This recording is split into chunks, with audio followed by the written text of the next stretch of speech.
queridos espías de la verdad,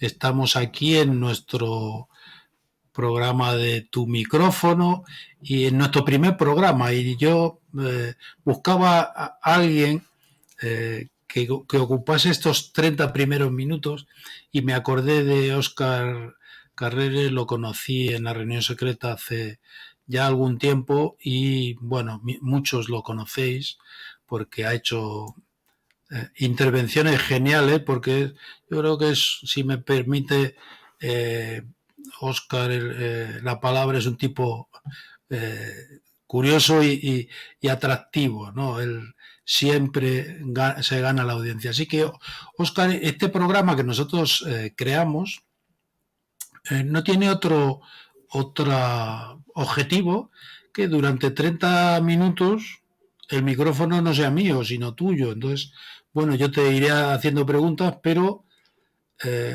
lo primero es ¿quién es Óscar Carreres? Hola, pues buenas tardes, Jorge, primero que nada, y saludar a todos los oyentes y videntes de tu programa, a todos los espías de la verdad. Pues nada, encantado de estar aquí contigo. Pues ¿quién es Óscar Carreres? Pues es un tipo que se interesó por eso que llamamos la boca y los dientes, y que por motivos, pues algunos ajenos, otros propios, pues tuvo que salir de España. Fue creciendo en el tema este de la odontología y ahora, pues en la actualidad, pues me dedico exclusivamente a la docencia y a la investigación en una universidad extranjera, que por desgracia me tuve que ir de España, pero muchas veces la gente me pregunta, oye, ¿volverás? Pues la respuesta es en un 90% un no. Volveré de vacaciones, volveré de fines de semana y volveré cuando me jubile, por supuesto. Pero hasta entonces, pues por desgracia, en España no se dan las circunstancias ni económicas ni de progresión profesional que me ofrecen aquí en este lugar en el que me encuentro. Por lo tanto, ese regreso es un poco complicado. O sea, al final, Óscar Carreres es un tipo brillante, pero que se tiene que ir de España. Cosa que ocurre. Sí, es una lástima y que está, por desgracia, sucediendo con cada vez mayor cantidad de profesionales de cualquier campo, cualquier terreno. Y es una pena porque cualquiera que me siga por Twitter, y tú mismo, Jorge, lo haces también, pues muchas veces pues suelo denunciar el tema de ciertas cuestiones que nuestro grandísimo país, porque España es un grandísimo país, que presenta todos los ingredientes para ser un país envidiable, por desgracia, por una gestión mediocre y nefasta de todos los, yo me refiero, mira, a los políticos, pero de cualquier signo político, pues nos han abocado a la situación en la que estamos. Repito, teniendo los ingredientes para ser brillantes, como país, como posición geográfica, como clima, como gastronomía, como gente, carácter y como brillo profesional, que los hay en cualquier profesión. Y por desgracia, por las circunstancias que se dan, yo miro sobre todo temas económicos, pero miro también temas de desarrollo, de posibilidades de futuro, de horizonte profesional. Y esto a mucha gente está haciendo de abandonar el país. Y es una auténtica pena. Espero que algún día cambie. Bueno, yo no tengo mucha esperanza, la verdad. Tenemos unos políticos absolutamente mediocres, desde un arco hasta el otro. Yo no me refiero a la derecha ni a la izquierda, sino a todos en general. Solo hay que ver de qué asuntos se preocupan, ¿no? Están en verdaderas memeces todo el rato y a mí me parece dramático porque, claro, tu marcha me imagino que se debe un poco a las dos facetas, tanto a la faceta de tu desarrollo profesional como odontólogo, como a la de investigación, algo que ya en España es lamentable. O sea, hablamos de fútbol, hablamos de cualquier cosa, de programas basura, pero después un científico no tiene dinero para investigar. Y claro, se tiene que buscar sus objetivos, cumplirlos fuera de nuestro país. Yo esto, Óscar, no sé si estarás de acuerdo conmigo, lo he expresado en Twitter y en los programas, es dramático, porque los países receptores se llevan a una persona formada en España. Y por tanto, si está formada en España y triunfa en el extranjero, ¿por qué no triunfa en su país? Lamentablemente porque no hay oportunidades, claro. Así es una falta de oportunidades y es una falta en la que cuesta un dinero a el gobierno del país, España en este caso, y, como tú dices, pues está beneficiando otro país diferente al cual tiene una mano de obra pues que le ha costado, su formación le ha costado absolutamente a coste cero, gratuitamente. Y es una auténtica pena, es un drama del que poco se habla. Y da pena desde la distancia, desde la perspectiva que te da la distancia física respecto a tu país, pues la verdad es que da una mezcla de rabia, una frustración, pena y sobre todo sabiendo que las capacidades están ahí. O sea, España es un país que tiene unas capacidades brutales en todos los campos, pero por desgracia la gestión política yo le digo, es un cáncer y es una metástasis de todo esto. Es una política enclavada en el pasado, enclavada en el recurso a la hemeroteca, en lugar de mirar a futuro y mirar todos lo más posible con sus diferencias, pero lo más posible en conjunto al futuro. Y es algo que yo hago comparación, las comparaciones son odiosas, y aquí en Países Bajos, pues cuando uno se pone el canal Parlamento, por decirlo así, el canal Parlamento, y ve un debate político, pues es un debate político en el que hay diferencias, por supuesto, pero, oye, si estamos debatiendo por el bullying, por ejemplo, en los niños, pues, oye, los partidos políticos, que hay una coalición, no olvidemos, de 6, 7 partidos políticos gobernando en coalición, muy diferentes en cuanto a signo político, pues, oye, en este caso del bullying, pues, oye, yo he consultado a unos expertos y me están diciendo que lo interesante sería hacer esto o lo otro. Luego sube el otro al Estado y dice, pues yo he consultado a estos y me están diciendo esto o lo otro. Y se está debatiendo, se está llegando a un consenso. No se están tirando los trastos unos a otros, insultos que son dignos de un circo. Y es lo que pasa cuando vemos a veces el Congreso de los Diputados en qué tipo de circo se convierte. Eso lo ves aquí y dices, pero, es que esto lo envidio en mi país, esto lo quiero yo en mi país. Si rebáramos todos juntos en España, vamos, es que sería envidiable. Y las comparaciones, repito, son odiosas y es lo que sucede, ¿eh? Lo que pasa es que en España tú ya sabes que a muchos le das un remo y están pensando ya qué hacer mal con él, porque no en remar para adelante, sino en hacer peso en la barca. Fíjate que yo no creo que estuve solo una vez, yo soy motero y hubo una concentración en un pueblecito de Holanda que se llama Borden. Sí. Yo me quedé asombrado del nivel de vida, o sea, del nivel de bienestar. Sí. Un pueblo pequeño, no es un pueblo grande, pero con un nivel de todo, de un hotel precioso, una vida tranquila, mucha gente, bastante gente mayor en el pueblo, sus bicicletas, era como un remanso de paz, ¿no? Pero bueno, explícanos un poco. Óscar Carrero es un niño que nace en Valencia, ¿no?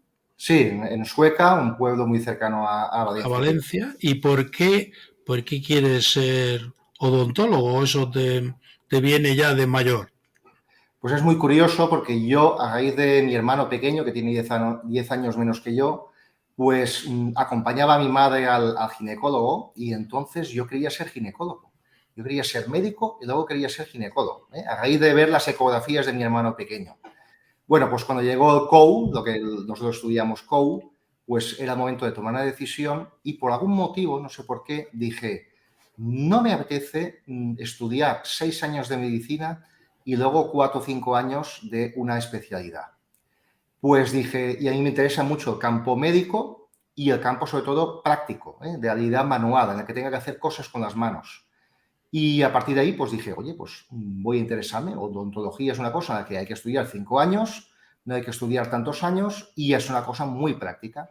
Fui a varias clínicas de algunas compañeras y me empezó a gustar. Y ese fue el motivo por el que me dediqué a esto de la boca y los dientes. Bueno, pues fueron 5 años y luego ya, cuando estás con esos 5 años, ya hay ramas que te interesan más y en mi caso fue la odontología restauradora, que es lo que llamamos, lo que se dedica a restaurar la estética y la función de la boca a través de diferentes técnicas.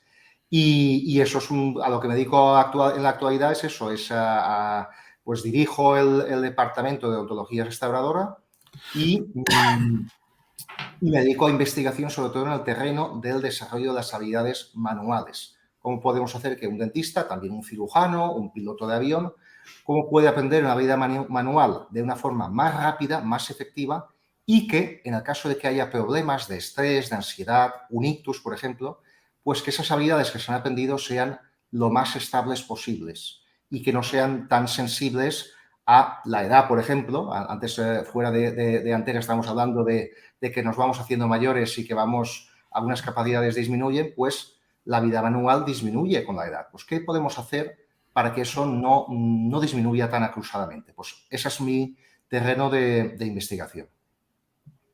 Pues oye, me parece muy interesante porque además yo tengo que reconocer que creo que como mucha gente, sobre todo de nuestra generación o de mi generación, el dentista es un tema curioso, el odontólogo, porque de los médicos que más te hace sufrir y además les pagas. O sea, yo cada vez que tengo que ir al dentista tiemblo yo. Todo el valor que he podido tener en misiones ni en leche lo pierdo ante el dentista. O sea, cuando me siento en esa silla, camilla, y veo todos esos aparatos y digo, madre mía, espero que no tenga que utilizarlos todos. ¿Sabes qué pasa, Jorge? Que en España, a principios del siglo XX, no había una profesión reglada de odontólogo, sino que el que hacía estas labores era el barbero. Uno se iba a afeitar, decía, oye, me duele una muela, le daban varias copas de coñac o de whisky y cuando aquel estaba, vamos, más allá que aquí, pues con unos alicates oxidados, pues le arrancaban la muela. Entonces, es una profesión en España, la profesión reglada de odontólogo es muy, muy joven. Primero era la de estomatólogo, que nada tiene que ver con lo de estómago, sino que es estómates, boca en griego, y primero se estudia medicina y luego se hacía una especialidad de medicina que se llama estomatología y es la boca, el médico de la boca. Y luego ya en el 86, pues se equiparó España a Europa, entonces se hacía una licenciatura que nada tenía que ver, bueno, sí que tiene que ver, pero que se estudia aparte de la medicina, pese a que los 2 primeros años nosotros los estudiamos en la facultad de medicina y estudiamos todos los aspectos básicos de medicina. Pues te decía esto porque es una profesión joven en España y entonces no existe tampoco en la población en general una cultura odontológica muy extendida, es algo muy reciente. Y eso ha hecho, junto a que, por supuesto, trabajamos en un terreno muy sensible, como es la boca, llena de inervaciones, de terminaciones nerviosas, pues todo eso hace que la gente tenga un pavor tremendo al dentista. Junto, como te decía, la cultura que hace que al dentista todavía, en el año 2023 en España, una grandísima parte de la población solamente acude al dentista cuando tiene dolor o cuando tiene algún tipo de problema. Entonces, claro, si tú coges un coche, te compras un coche nuevo, no le haces el mantenimiento, las revisiones adecuadas, pues el coche te va a dejar tirado. Y cuando te va a dejar tirado, pues te va a hacer daño, pero en este caso te va a hacer daño al bolsillo.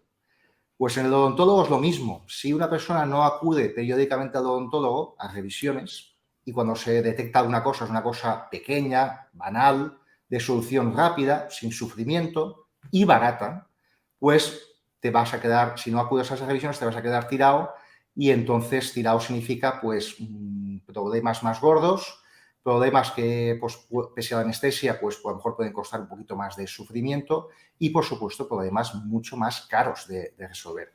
Y esa es la fama que tenemos los dentistas. ¡Qué caros sois! Los dentistas podemos ser muy baratos si la persona acude regularmente una vez al año al dentista y con poco sufrimiento. Y eso es un mensaje, uno de los mensajes más importantes que querría transmitir hoy, esta tarde-noche.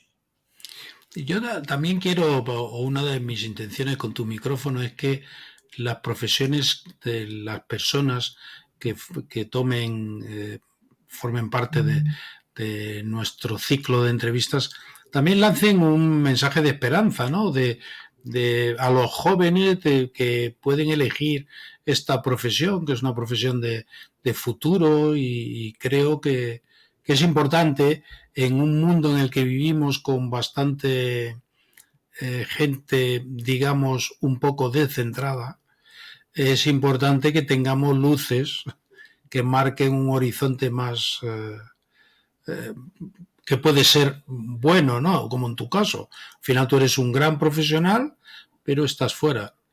Pero bueno, ¿qué le dirías a los jóvenes que están estudiando hoy odontología? Bueno, los jóvenes que estudian odontología ahora mismo, pues lógicamente ellos ya sean conscientes de las oportunidades profesionales que puedan tener. La mayor parte es la asistencia en una clínica privada. Por desgracia, una asistencia muy limitada a nivel público. Docencia e investigación, que es mi caso, se puede trabajar en la industria farmacéutica o de materiales odontológicos. Y pueden trabajar también, y es un aspecto que yo he tocado también, en la odontología criminalística y forense, es otra especialidad. Pero, por desgracia, en España en la actualidad existe una plétora de profesionales brutal. O sea, yo cuando me licencié en Valencia, en el año 2000, acabábamos cada año 60 personas en la ciudad de Valencia. En la actualidad, como han crecido mucho, y no tengo nada en contra, ni muchísimo menos, de este tipo de instituciones, pero han crecido mucho las universidades privadas, pues en la ciudad de Valencia actualmente se licenciarán o graduarán, ahora se llama grado, pues unas 300, 400 personas en una sola ciudad. Esto sucede en toda España. Esto significa que la sociedad no puede absorber esa cantidad de profesionales tan impresionante. Y esto, por desgracia, está obligando a muchos profesionales de la odontología a emigrar fuera de España, a salir fuera de España. Por lo tanto, yo con esto no quiero desanimar a los estudiantes de odontología o padres que nos puedan ver, que por supuesto que vayan adelante, que estudien la especialidad que más les guste luego, después de graduarse, pero sobre todo que estudien idiomas, sobre todo el inglés, por supuesto, y si tienen previsto salir a otro tipo de país como podría ser este, pues que estudien el idioma, el neerlandés, que aunque parezca el idioma del diablo, pues es posible estudiarlo. Pero no quiero crear una mala energía, quiero simplemente que los odontólogos, los futuros odontólogos sean un poco realistas y que se van a encontrar un mercado muy saturado y que es muy probable que o que tengan que emigrar o que tengan que, pues, voy a decirlo así, aguantar unas condiciones laborales que no tienen nada que ver con las que se puedan encontrar, por desgracia, fuera de España. Y es una triste realidad. Esto es una triste realidad. Es que yo creo, no sé si estás de acuerdo conmigo, Óscar, que no solo la odontología, sino que la universidad es prisionera de la política y se utiliza para generar menos paro, tener a los niños entretenidos en la universidad, pero engañándoles, porque cuando terminen van a tener muy poquitas opciones laborales dentro de aquello que han estudiado, de aquella carrera que han hecho. Entonces, las carreras, la universidad, debe de estar adaptada al mercado. Tú no puedes producir aquellas cosas que el mercado no va a asumir porque no puede. Entonces, lo que estás generando es frustración porque la mitad o muchos más de la mitad no van a poder. Aparte de defender una educación en la que el sacrificio, el esfuerzo no es importante, tú puedes repetir 3 y después no te preocupes, vas a llegar a la universidad y tú vas a estudiar derecho, lo que tú quieras, ya, pero lo que tú quieras no va a valer para nada porque el mercado tiene donde elegir candidatos de, digamos, de mayor cualificación. Por tanto, creo que a la juventud se la está engañando profundamente con el tema de las carreras y no sé ahí, pero en España aquellas profesiones en las que antes había españoles, y digo profesiones base como albañiles, carpinteros, no hay y son todos extranjeros. Sí. El problema, Jorge, es que también la sociedad, los padres, muchos, pues desean a los hijos pues que tienes que ir a la universidad, y más los padres que no, que por desgracia, por el motivo que fueran, pues no tuvieron acceso a la educación. Tienes que ir a la universidad y el futuro depende solamente de que vayas a la universidad. Cuando, por ejemplo, en este país, en Países Bajos, también en Alemania, la formación profesional, por ejemplo, tiene un peso muy, muy elevado. Y la gente puede ganarse la vida muy honradamente a nivel económico y a cualquier nivel con una formación profesional. O sea, no hace falta, para triunfar en la vida, no hace falta ir a la universidad. Eso es así. Eso es un mensaje que también me gustaría transmitir. Claro. Y luego también que cuando uno se interese por el tipo de estudio universitario que sea, pues que se interese por las salidas profesionales. ¿Cómo está esta profesión en este momento en España o en mi comunidad autónoma? Y de esta forma, pues evitar frustraciones que puedan acaecer en el futuro cuando, oye, yo me he graduado ya, pero me he dado de bruces con la triste realidad de mi profesión y o tengo que emigrar o tengo que dedicarme a cualquier otra cosa. Yo, por ejemplo, con el más absoluto respeto, porque es un estudio muy interesante y muy importante en la sociedad que vivimos, como por ejemplo, por poner un ejemplo, la filosofía o la historia del arte, pues uno cuando accede a esos estudios tiene que ser muy consciente de cuáles son las áreas profesionales. Y en estos dos casos, pues prácticamente solamente es la docencia, la La educación. docencia. Y ya está. Claro, pero la docencia, si tú sacas 40 profesionales al año y van a tener plaza para 5, Eso pues es. irremediablemente 35 van a ser personas que no van a poder trabajar en nada de lo que han estudiado. Entonces, yo creo que es más serio ajustar la demanda o ajustar la universidad a la demanda que existe, ¿no? Es que es lo lógico. Pero bueno, aquí, Oscar, yo te diría, mira, yo estoy actualmente haciendo un máster porque yo no he perdido la ilusión por formarme, ya tengo 2 máster, pero decidí, me gustaba este y decidí hacerlo. Y tengo un profesor, que no voy a decir el nombre porque si lo digo me enfadaría otra vez, que su preocupación es que yo cite bien a los autores, no el contenido de lo que yo... Él no quiere saber mi opinión, quiere saber si mi opinión corresponde con lo que dijo fulano, mengano, citrano. Pero digo yo que yo me formo para tener mi propia opinión. Sí. Entonces, bueno, tenemos un modelo yo creo que arcaico y que debería de cambiar muchísimo.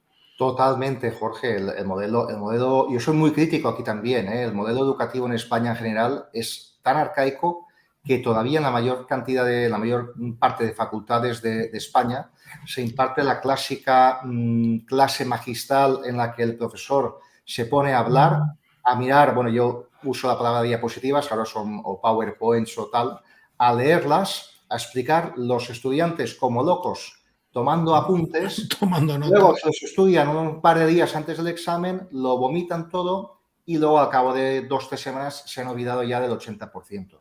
Es un modelo muy arcaico, ¿eh? Es un modelo que está totalmente desfasado.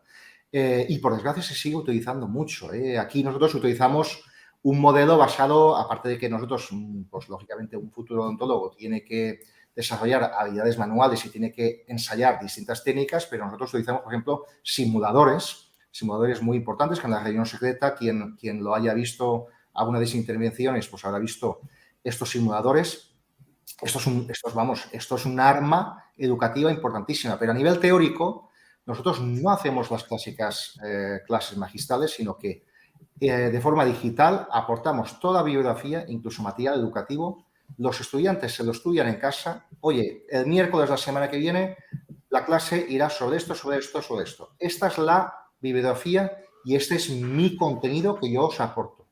Ellos llegan, lo estudian en casa, llegan el miércoles y lo que hacemos es de forma interactiva, con métodos interactivos, como sea Mentimeter, en base de preguntas, tal, lo que hacemos es profundizar en esos aspectos en una especie de debate. Eso, lógicamente, funciona si el estudiante se lo ha preparado.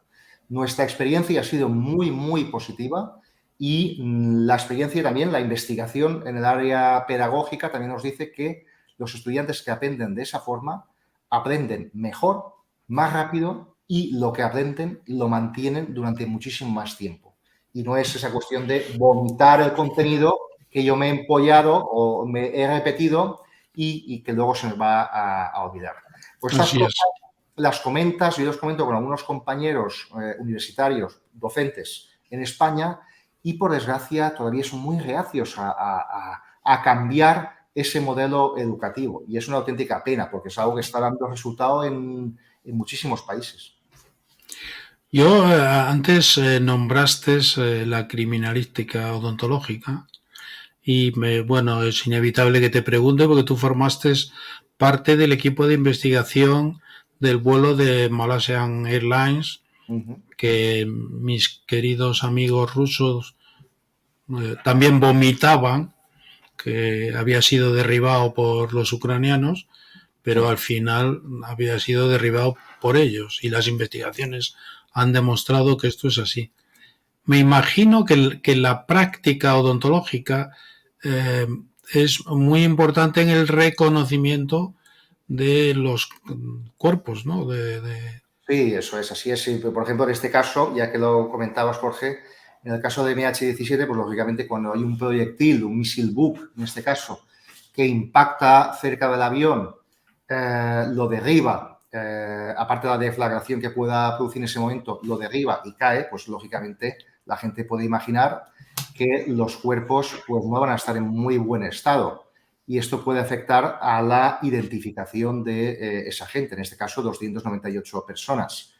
Entonces, ahí, lógicamente, cuando por medios estándar normales forenses, lo que es un reconocimiento facial, por ejemplo, reconocimiento a través de tatuajes, a través de ropa, de joyas, pues no es posible. Entonces entramos aquí en juego nosotros, los odontólogos, porque hay algo tan propio y tan único en cada persona como es el estado de la boca, a nivel de qué tipo de dientes hay presentes, ausentes, qué tipo de empastes hay presentes o ausentes, qué tipo de prótesis. Y luego, algo muy curioso, y es lo que se llama rugoscopia, los rugues palatinos. Si la gente se toca ahora con la lengua la parte anterior del paladar, pues va a notar una especie de arrugas. Esas arrugas son como las huellas dactilares, ¿eh? Es algo único de cada persona. Pues en cadáveres muy deteriorados, incinerados o fragmentados, pues esta zona de la boca, pues en la mayor parte de las veces resiste mucho las altas temperaturas y entonces es posible obtener por lo menos algún fragmento de esos ruggets y cotejarlos, en este caso, cotejarlos con la información que nosotros recibimos de los 298 pasajeros, información odontológica. Los pasajeros son conocidos, una lista de 298, se contacta con sus odontólogos y entonces obtenemos los datos médicos de qué tipo de dientes hay presentes, ausentes, qué tipo de tratamientos tienen hechos y luego escáneres o moldes de escayola donde se puede ver esos rugues palatinos. Entonces ya, una vez tenemos los cadáveres delante, los cotejamos con todos esos datos de los 298. Pero no de ningún dato más porque prometo que vamos a hacer un programa de espacio libre de debate sobre el derribo de ese avión Pues y la investigación hay mucho que decir, sí. que realizasteis tan compleja. Yo puedo contarte una anécdota que me tenía aquí de misión a algún lado y entonces me dijeron tienes que ir al hospital a hacer unas pruebas y yo creí que me iban a poner vacunas o algo, no sé, porque mi cabeza pensó las vacunas. Pero de repente llegué allí y me pusieron la cabeza en una cosa que giraba y yo dije, ¿esto qué es? Un Y escáner. cuando salí digo, ¿qué es lo que están haciendo? Escaneando su dentadura. Digo, ¿y por qué? Dice, por si se muere, para identificarlo por los dientes. Digo, me está dando una alegría. O sea No, que... es obligatorio, ¿eh? La normativa indica que hay que guardar. En España ahora la desconozco, ¿eh? Hablo un poquito de memoria en el tema de España, pero anteriormente era entre 5 y 10 años que los dentistas tienen que guardar esos datos de forma obligatoria, ahora de forma más fácil, por si surge algún tipo de problema. No, hablaremos, Jorge, porque yo ahora tengo, lógicamente, yo firmé un contrato de confidencialidad y había muchísima información que yo no podía compartir. Ahora, desde el noviembre del año pasado, que salió la sentencia, de hecho, aquí en Holanda, la sentencia de este caso, pues sí que existe más información que yo tengo luz verde para compartirla. Y por lo que decíamos de colaborar en temas forenses, ahora con el conflicto actual de Ucrania y Rusia, pues yo he sido invitado ya 2 veces, la primera vez a Izium, en Ucrania, y la segunda vez a Kharkov, lógicamente se están encontrando, por desgracia, muchísimas fosas comunes y son gente que hay que identificar. Entonces, están recurriendo mucho a odontólogos. He sido invitado 2 veces a ir. Por desgracia, la universidad, porque tenía que ir una semana mínimo, la universidad no me ha dado permiso, lo entiendo también, porque ha sido un momento de muchísimo más trabajo. Pero tengo compañeros allí, conocidos, que están trabajando y me cuentan unas atrocidades bárbaras, que lo que más rabia me da es que esta información es utilizada de forma política o de forma, uno es prorruso o uno es pro-ucraniano. No, oye, yo soy pro-ciencia, yo soy pro-verdad. Entonces, soy pro-análisis objetivo de lo que esté sucediendo y entonces a ver qué está pasando. Entonces, las torturas a las que se están sometiendo a la gente civil ucraniana es brutal. Por ejemplo, a nivel odontológico, pues están haciendo extracciones dentales in vivo, o sea, cuando la gente todavía está viva, como forma de tortura. Incluso a mujeres, incluso a niños. Y esto está pasando. Entonces, esconder esto, yo sé que cuando la gente vea esto, ya en Twitter, pues algún hater que me pondrá a parir, oye, tú eres un pro-ucraniano, pro-OTAN o pro-tal. No, soy pro-evidencia. Ya sabes que a mí me han llegado mensajes desde amenazadores hasta mensajes que decían, bueno, claro, tú si estás casado con una ucraniana, ¿qué vas a decir? Digo, pues voy a decir lo mismo que si estuviera casado con una rusa. Es decir, hay verdades y hay datos que son troncales y no se pueden cambiar. Y el dato es que hay un agresor y un agredido, y ese no se puede invertir. El agresor es Rusia y el agredido es Ucrania. Y eso no se puede invertir. Y normalmente, por pura lógica, y yo creo que de eso pues, sé un poco, no en vano le he dedicado pues de mis 60 años toda la vida a ser militar y agente de inteligencia. Normalmente los que cometen más atrocidades son los atacantes. Claro. El defensor bastante tiene con defenderse. Eso sí. Entonces, pero bueno, esto es la lógica de...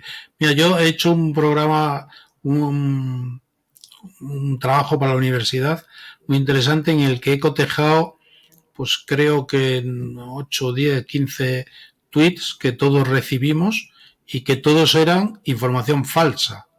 ¿Por qué alguien tiene que falsear la información? Pues porque quiere que surta un efecto que es el que él necesita, ¿no? No sé si te acuerdas, porque esto lo hemos recibido todos, la foto de un supuesto reportero con bolsas de cadáveres fuera y de una bolsa de cadáveres sale una mano que se mueve. Y los rusos acusaban las maniobras que hacen los ucranianos. Pues eso es lo que responde con una manifestación pro clima en Noruega. No es ni en Ucrania ni nada, pero el que propaga ese tipo de informaciones, ¿por qué las propaga?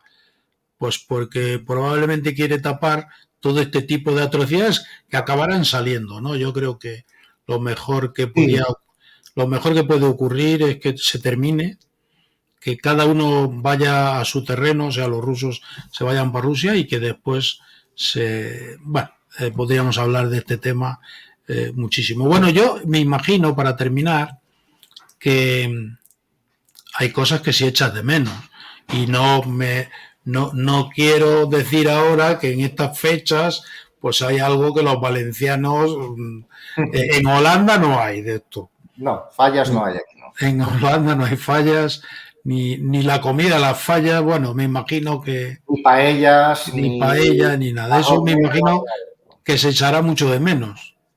Y no, lógicamente estas cosas se echan de menos, pero es un país europeo, es un país que está a tiro de piedra de España y yo una vez al mes, mínimo una vez al mes, viajo un fin de semana largo, o sea, de 3 días, y mínimo una vez al mes y yo toco España. Eso es así, y son 2 horitas de avión. Yo tengo el aeropuerto, lo tengo a 5 minutos en tren de aquí, de este barrio, y hay veces que he salido de casa pues unos 50 minutos antes de salir al avión y lo he cogido porque tengo, como soy tan usuario fiel, pues tengo la prioridad y todo este tipo de cosas. Entonces yo he salido 50 minutos de casa antes de salir al avión y lo he cogido y desde que he salido de casa hasta que he llegado a casa de mi madre, por ejemplo, pues han pasado 3 horas y cuarto. Y en 3 horas y cuarto yo estoy desde aquí, desde mi casa, hasta a casa de mi madre. Bueno, pues eso es un lujo también. O sea que quiero decir con esto que no estoy viviendo en la India o en China o en Japón, que estás a vuelos de 10 horas, sino que es una cosa relativamente fácil. Y luego ya los recursos que tenemos hoy en día de Internet, de WhatsApp, de videollamadas, no tiene nada que ver como con por ejemplo, la gente que salía de España en los años 60, que tenía que llamar con conferencias carísimas o escribirse por carta y pasaban 2 o 3 semanas entre que tú mandabas una carta y te llegaba la respuesta. Entonces, la inmigración hoy en día a nivel europeo, me refiero a nivel europeo, es muchísimo más sencilla y es mucho más agradable. Lógicamente hay cosas que se echan de menos, pero se pueden suplir fácilmente. La gente, oye, que ahí siempre está lloviendo y qué frío y qué tal.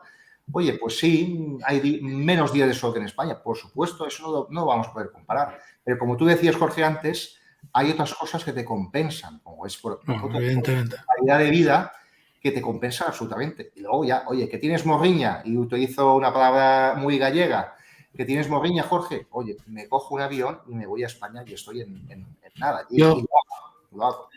Yo siempre cuento que mi hija pequeña está en Naciones Unidas en República Dominicana hace ya 9 años y aquel clima es maravilloso. Entonces todo el mundo me dice, una temperatura de 28 29 grados todo el año, el agua calentita.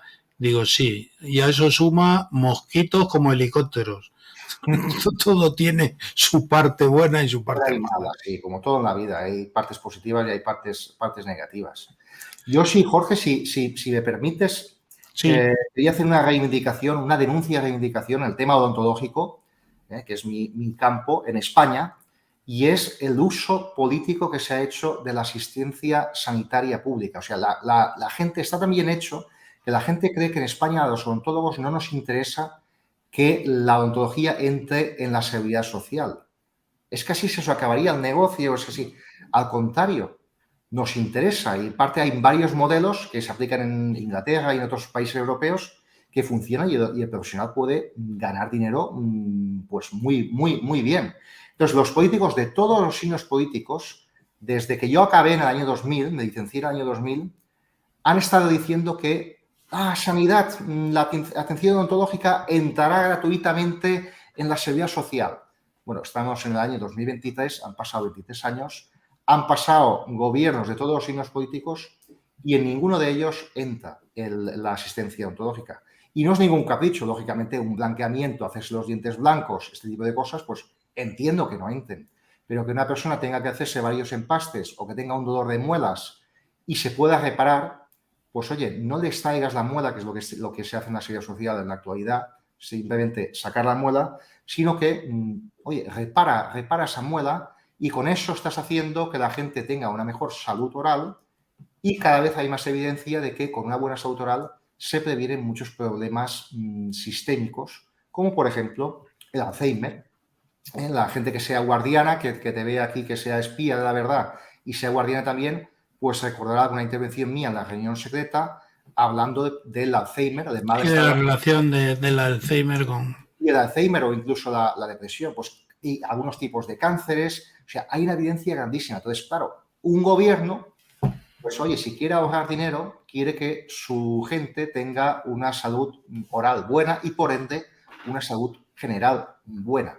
pues oye, hay que invertir un poquito de dinero en eso. Pues trampas políticas, tú sí, tú yo, tú no, esto, lo otro, 23 años han pasado y ninguno ha abierto la asistencia odontológica pública a todo el mundo. Y es una auténtica pena.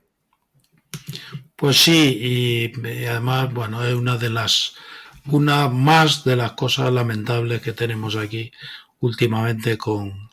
Yo no voy a hablar de política, pero es que es inevitable, porque acaban estropeando todo lo que tocan.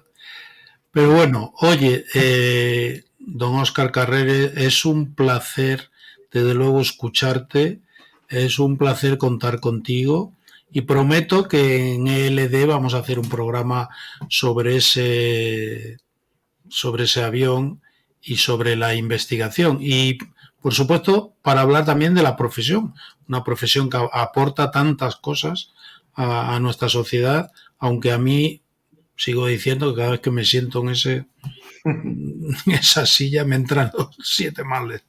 Pero bueno, eso es una cosa mía y que yo reconozco que cuando te cuidas la boca sueles tener menos problemas que cuando no te la cuidas, ¿no?